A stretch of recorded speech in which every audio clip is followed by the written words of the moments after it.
My name is Rusli. I run the Ciliwung Reptile Center in the Ciliwung River, West Java, in Indonesia. So I'm currently doing a degree in Bangor, in Wales, for a few years. So yeah, I'm in the UK for a while. And it's very different, the rivers here, from the river I'm used to. It's very cold as well. I was in Wales quite a while ago, looking for fish at night, and it was freezing for me because I didn't know what waders were. So I was in shorts and sandals, wading in the river, trying to catch the fish. So that's it. And I don't get crocodiles and water snakes here. I haven't seen any, reptiles in the river in Wales. So it is very different. So yeah, this is the Ciliwung River. This is the shallow part of the river. During the day, there's not much to see, but at night you will get a lot of interesting fish. You'll get the loaches, you'll get the various types of catfish, the basic catfish. So you will have Glyptothorax, you will have Hemibagrus, and all these kind of strange barbs and everything. And the reptiles and amphibians as well. Even though it's quite polluted, so this is the river behind my house. There is, snakes in the trees. We get a lot of rat snakes, pythons. They like to have their holes by the river, and then we'll have a lot of frogs and toads by the river as well. So this is Indonesia. I'm basically somewhere around here, West Java. So that's the island of Java. And it's separated by the Wallace Line and the Baedeker's Line. So this part, Java, Sumatra, Borneo, is the Southeast Asian region. So the animals and plants there are very closely related to Southeast Asia. And in the middle here, between the Wallace Line and the Baedeker's Line, you have the Wallacea bioregion. So you've got a lot of endemic species. You have Sulawesi on here, you've got the Komodo, and all that, so animals that are only found in that region. And over there is the New Guinea bioregion, with animals closely related to Papua New Guinea and Australia. So these are some endemic species of amphibians and reptiles from Java, West Java. So this is Nyctisaurus margaritifer, pearly tree frog. They are very dependent on clean source of water. They're highland species, so they're found by the Ciliwung River. They depend on the Ciliwung River, which is the longest river in West Java. So it starts in the Mount Panrango in West Java, and it flows down to the city of Bogor, to Jakarta, and to the sea. So yeah, these are highland species. They're very dependent on clear water, and they're very sensitive. So if the water gets polluted, they might as well go extinct. They're very rare now already, and unfortunately they have no protection status yet. Here's an endemic species of softshell turtle, the subspecies, Chitra javanensis. So they get massive. They're about, 1.5 meters in diameter, and this is an endemic subspecies, and it's got very nice patterns, as you can see. It's a very strange looking animal. No one's seen any in the wild for quite some time. So they're facing problems with habitat destruction and hunting for the meat and pet trade. This is the dragon snake. I thought I'd show you this animal because it's a specialist. It lives in small streams. It's not aquatic, but it lives by the streams, and it feeds especially on amphibians and nothing else that we know of.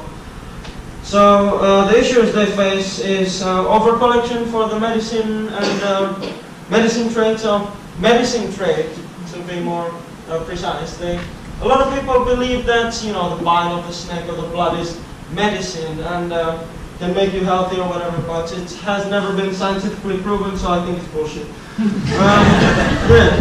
Anyways, we have other problems as well, which is the pet trade. So these are animals collected from the wild for the pet trade. So these are Aquarium boinensis, right? What's the common name?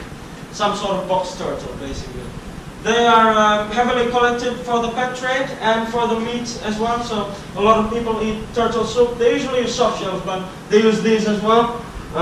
So it's causing impact on the wild population, and you have all these mammals sold as well. Yeah, this is we don't really have pet shops in Indonesia. We've got bird markets where people sell a lot of different types of animals. So you've got some snakes, you've got an owl, civets there, and they're not in the best condition as well. So animal welfare doesn't really exist there. And yeah, this is some guy looking at python. So this is a python hunter's house. So in all these bags are full of big pythons. They're destined for the skin trade and the meat trade, and this guy's a pet trader. So he selects these nice looking snakes and they'll sell them in the pet trade because they're worth more money. Same with this cobra over here. And yeah, this is one of the main issues, I think, habitat disruption.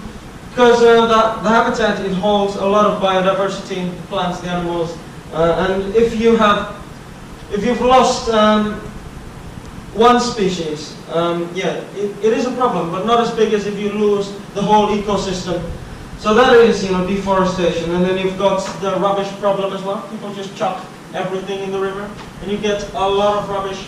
So these volunteers from the Bogor Ciliwung community, we work with them to deal with the rubbish problem. Every Saturday we go out to the river and pick up all the rubbish, clean it up. The next day, well, not even the next day, in a few hours there'll be more rubbish, and just loads of it. We call that an anaconda, but it's not an anaconda, it's just rubbish basically. And it's long, you know, so yeah, they nicknamed it the anaconda type rubbish. So yeah, we've got volunteers doing that. And yeah, I won't go into snake bites because it's freshwater ecology. Basically, we've got yeah, people getting bit by snakes and a lot of stupid traditional methods which don't work. So our yeah, main goal is conservation through education. So we have this reptile center. It's not a big fancy zoo or anything. It's just some guy's house in a tiny village by the river in Indonesia. So we try to work with what we have. We're not funded by anyone, so yeah, we aim to be a little educational center for the locals in the area, so they understand the importance of wildlife in the environment, the importance of the river, why we need to protect the river, why we should stop killing all the snakes. So we try to do that. And yeah, this was 2015. So we had, you know, all these types of different types of snakes that we find in the area. Pictures and symbols, you know, what they eat, where they live, if they're venomous or not. And yeah, it's quite similar to the books I've got over there. And we've got preserved specimens of biodiversity. Yeah, we use books to educate locals. I initially wrote this book to educate locals, but I thought it could be a field guide as well, so I could raise funds from it. So I'll do it in 2 languages. It basically covers the snakes of West Java. A lot of pictures, a lot of cartoons, so it's easy to understand. Yeah, we use social media a lot because everybody's on their phones these days. So it gets to people very efficiently if you're on social media. You use images and you use pictures, as you've seen in Jack's presentation. Images are very powerful. So we try to be active on social media, post a lot of pictures and interesting facts and the conservation messages, comics, cartoons, and everything. So we try to do that as well. And yeah, a little bit of the history of how this whole thing started. I used to be an animal trader. I used to collect animals and sell them and everything. But then one day I sat down and I thought, what am I doing? You know, I want to do something meaningful in my life. I don't want to just collect animals for my own personal pleasure. So I stopped doing that, and I met this guy who lived in a village who said, yeah, we can use my house and we can start this reptile center. Fair enough, I didn't know much at the time. So this is where we are. This is Blonggong village in Bogor. This is the Ciliwung River, so we're in the delta here. And that's red dots is where we are. I'm not tall enough. So yeah, I'm on that red dot there. So we're not too far from the river. So behind where I live, that's the river. We've got the river there, here, you know. So there's a lot of biodiversity to be found. Although it's quite polluted, but there's still a lot of trees and everything, so it's good. Yeah, when we first started in 2014, it was just a bunch of snakes. I've sold off most of my exotic snakes, and I've moved my native animals here to be used as educational material. As you can see, animal welfare wasn't the best, because I was, you know, I didn't know about all this. What is animal welfare? I had no idea what it was. So I just had them in these little glass tanks, and yeah, had them on display, no signage, nothing. And this was the house, so not a very big house, you know, just a tiny house with, yeah, people living in them. So we had preserved specimens, we had the animals over there. We started putting signage, we had some volunteers paint animals there. Yeah, in 2015, by the end of 2015, it was a little bit better. You know, we moved all the animals there. We had proper, well, larger enclosures. We had a team of keepers. We got signage and everything. It was all right, not too bad. And we got fish as well, native freshwater fish and amphibians. So in 2017, well, since 2016, I put up this GoFundMe page to renovate the center. From that to that. So while I was in the UK last year, studying in London, I learned a lot of things about, you know, animal welfare and educational value. Because before we were just showing people the different types of snakes that occur in this region. But that's it. They don't learn much from it. They don't learn why snakes are important. They don't learn the issues the snakes or the ecosystem is facing. So I've tried to get some issues and showcase those issues, talk about those issues in a very easy to understand, idiot-proof way, basically. So if you're very lazy to read, you look at these cartoons and you'll kind of understand what's going on. Yeah, I mean, it works, I think. Because I'm very lazy to read as well for that. Anyways, yeah, so we really decreased the collection. I've released a lot of animals and, well, native animals. I don't release non-natives, but yeah. We've decreased the collection a lot and increased the animal welfare, so, you know, less enclosures, but bigger and more aesthetically pleasing. And the inside as well, we hope to put more educational material. So we had the GoFundMe page. That was the plan. And that's what it turned out to be. You know, not too bad, but it's a bit different, but not too bad. So, yeah, I'll explain, you know, what we've done, basically. We've got this river section here. So we've got a pond with a little waterfall and filter.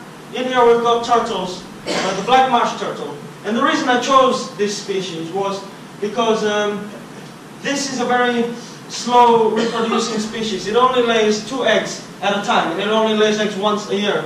So it's very slow in reproducing. So what are the threats? So we're talking about the reproduction here. You can see the turtle, and well, you can't really see, but there's a cartoon of a turtle with 2 eggs. And then there we talk about the threats, right? Pollution, habitat destruction, illegal hunting, and invasive species. And here we focus more on the invasive species issue, because we have these red ear sliders, these North American turtles, very common in the pet trade. People think they're very cute, and they get massive, and people chuck them in the river, and they're causing competition for this, for every native species, really, especially this black marsh turtle. And if you look at the signage here, I try to make it very simple, so I use these symbols, you know, where they live, if they're venomous or not, and what they eat. Of course, turtles are not venomous, but yeah, so I put a smiley face on there.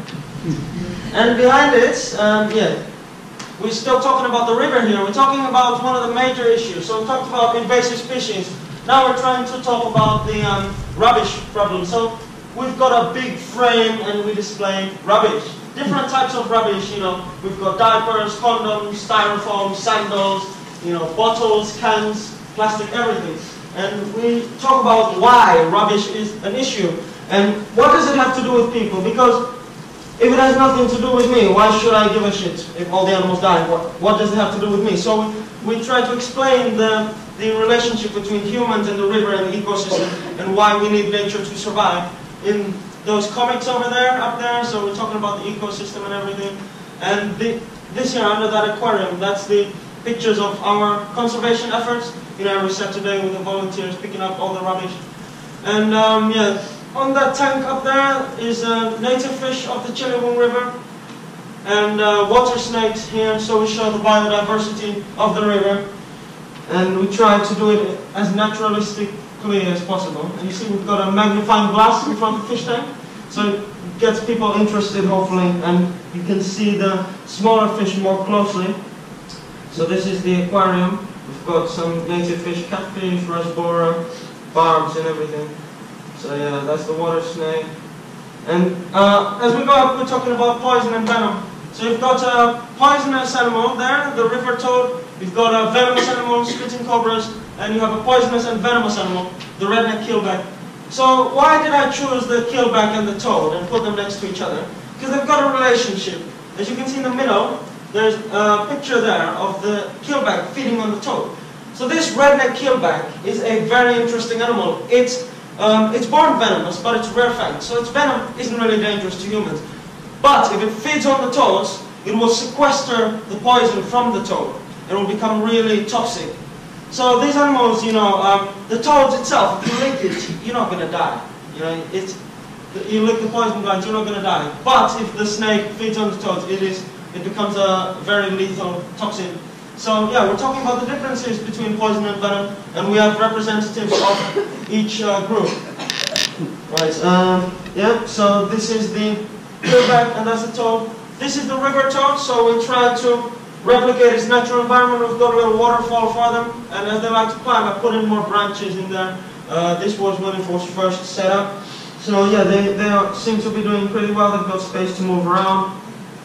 And this is the spitting cobras. And the reason we designed this enclosure like this is for it to tell a story. So we don't want people to just see, alright, it's a snake. But we wanted to tell a story. So we've got a wall, we've got a clock, ladder, bucket, room, everything. So we try to explain that these animals are often found near human surroundings. Because the cobra is one of the most common snakes we get call-outs for. Right, there's a snake in the house, usually a cobra.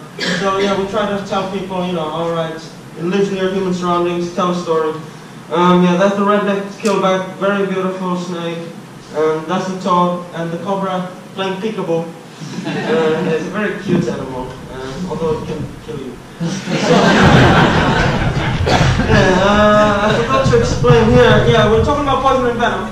And this wall here and this wall here, it's an L shape basically. We haven't put anything, but what we plan to do is we have comics about the snake bite issue. So raising the awareness on snake bite, mitigation, and proper first aid. And yeah, reducing the number of snake bites really. So here is, up there you've got a legend of the, you know, symbols, what they mean. The habitats, the diet, and the venom, if it's venomous or not. And here we've got two green snakes. Everyone's afraid of green snakes on Java because they think they can kill you. But there's 3 species actually, but these are the 2 most common ones. The one above is the vine snake. It is harmless, but it's green. But it's harmless. And people think, you know, if it's got a triangular head, it's dangerous. No, it's a very sharp, pointy head, and it's harmless. And this one, the bamboo pit viper, it's a very highly venomous snake. So up there we've got a poster showing the differences, you know, oh, the head's larger, it's got a red tail, this one's fat and short, this one's long, and it shows the differences between the 2. So it helps with misidentification. Yeah, so that's the vine snake. We try to give him a lot of space, different places to climb and everything, so he can stretch out his whole body. And this is the viper. So you can see it's very different. It's got a very long pointy head and a long slender body, and this is quite chubby. Alright, so inside we've got a new bookshelf because the other one just fell down because of this heavy aquarium there.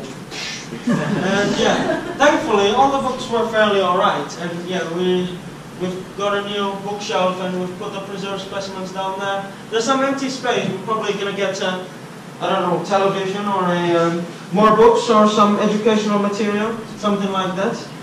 And yeah, we're a volunteer-based organization, nobody gets paid. Even the person that let us use the house, this lady here, she just lets us use the house because she cares and she helps, you know, take care of the animals. This 2015, we weren't that good, but you know, we're not very good now, but it's an improvement. Yeah, we stopped using sandals when dealing with the venomous snakes just because, you know, if they bite you on the foot, you can die. So yeah, we're using hooks. Well, at least she used the hooks and goggles, but yeah, we use boots now. We keep records of the animal, so we've increased animal management as well.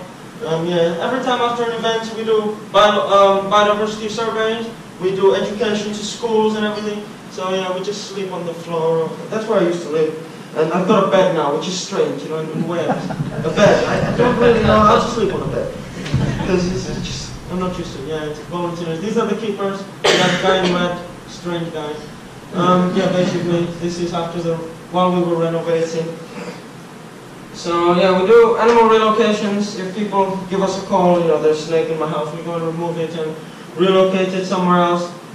citizen science, basically, just very simple, basic, surveys. All right, we're going out to this forest. What did we find tonight? Take a note of what we found. That's it. Very simple things, and also, for the book and everything. I'm doing a second book. I'm doing the reptiles of Java soon, hopefully come out in 2 years. And for fundraising, we do wildlife tours as well. Actually, it was for fundraising in the beginning, and then I thought, well, this could have a conservation value as well. Because we live by the river. Everyone kills all the snakes. Everyone doesn't like frogs. Nobody likes spiders and ants. And they throw all the rubbish in the river. How do you stop people from doing that? I've tried educating people. They don't seem to care. But if you give them money, everybody loves money, right? So with the wildlife tours, I get these people from all around the world. They want to come to Indonesia to see wildlife, and I take them to see whatever they want to see. So if I take them to this river and they see all these animals, we try to support the local community. Say they want to experience culture, right? We'll rent a house from one of the villagers. We've involved one person here that owns the house. Well, usually it's a family and they rent the house out. We hire somebody to cook.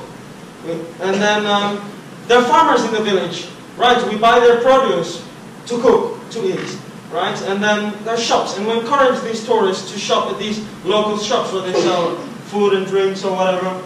And then somebody does the washing. We hire someone to do that. We pay them to do that. So the more tourists come to see wildlife, the more money they get.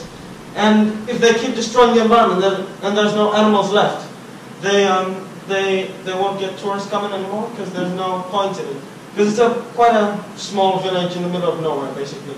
So I'm not being racist here, yeah. But when I showed up and started taking people out, it's the first time most of them have seen a white person. They're like, what is that?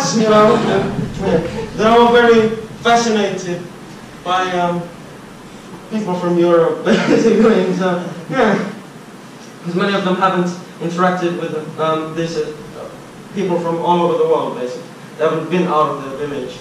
So yeah, we take people from Italy and everything. So it's a business for the fundraising, and also it has a conservation value. So yeah, we've hired this indigenous hunter. Well, we're trying to convert him to guiding for a living, so he'll be looking for animals, but he won't be catching them, killing them to make money. But at the rates that we're going right now, we get quite a lot of people. It's been increasing a lot, but not enough for him to just make a living 100% from guiding. So he still hunts as well, but he's told me if he can support his family just by guiding, he'd be really happy to do that. So indigenous hunters don't know what health and safety is, but he's still alive. I mean, he's never been bit. That's a highly venomous banded crate. So yeah, I don't do that. It's just he knows where the pythons are. We go in this river, waist deep, mountains of trash, and he goes like, that's a python hole. We can see the tracks. And he goes in this hole and pulls out these pythons. And I thought he was joking. I thought he put the snake there. But after a while I went with him, I started being able to see these tracks as well. But yeah, I'm not going in a hole with a 3-meter python, really. It's a bit risky, so yeah. Yeah, here's some of the animals. I've got some porn as well. These are anhydrous, some water snakes mating. That is a green viper, Tremersus albolabris. This is a mountain, I don't know, Tremersus pernicius. The common name is flat-nosed pit viper. And then we don't always find reptiles. Well, we usually do reptiles, but we find other things. That's a coluco. So they call it a flying lemur or something. It's basically like, I don't know what it's like. It's a very strange animal. It's like Batman. Basically, yeah. Brown Batman with a pointy snout. And yeah, we find invertebrates as well, a scorpion. Yeah, this guy's obsessed with mammals. We're looking for slow loris. His wife almost stepped on this thing, a Malayan pit viper, and thankfully she didn't. Because if she did, we would have a big problem. Yeah, because they've got a hemotoxic venom. They can basically rot your leg off. This is, yeah, the dragon snake, the endemic species. It's a very beautiful animal. It's tiny. It's like this big, but it's got these ridges. It's like a crocodile. It's very interesting. And the horned frog as well. Yeah, so these are the montane species, which are very dependent on clear water and a pristine environment. And once that environment is gone, they will be gone as well. So yeah, we take tours to Sulawesi. These are some snakes, mountains of Sulawesi, vine snake. We got the green ones on Java and Sulawesi. We get the green ones as well, but we get these color variations. This is Komodo. We get food on the boat. We sleep on the boats. Yeah, Komodo again. We find these sea snakes. There's this endemic blue pit viper on Komodo, and a nice view from Komodo Island. And of course, this big lizard that lives on Komodo Island, the Komodo dragon. And yeah, upcoming trips. If anyone's interested, you can contact me, and we've got these trips. And yeah. There are any zoology students here who are interested to gain field experience. I'm doing a trip to Java next summer. I will be doing my research on the reptiles of Java and doing biodiversity surveys. So it'd be good if I had zoology students come along and I can share what I know, how to survive in the field, how to collect ecological data, or just simple biodiversity surveys. So yeah, you can contact me or get on Facebook or email. And yeah, thank you very much. Oh wait, before I leave, I think I've got this little video. What, sir? I've got this little video to show. How do you put it on full screen?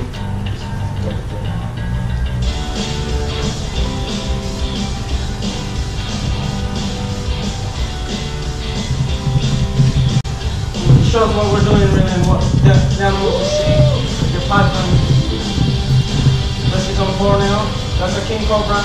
Very lucky find. We go to the sea as well. We get manta rays, which are cool. And sea snakes, obviously. And that's an endemic red snake on Sulawesi. Go to the beach. Nice scenery, forest, house. Birds, if anyone's interested in birds. This is Rincha. Go in caves, invertebrates, birds, snakes, mountains. Vine snake.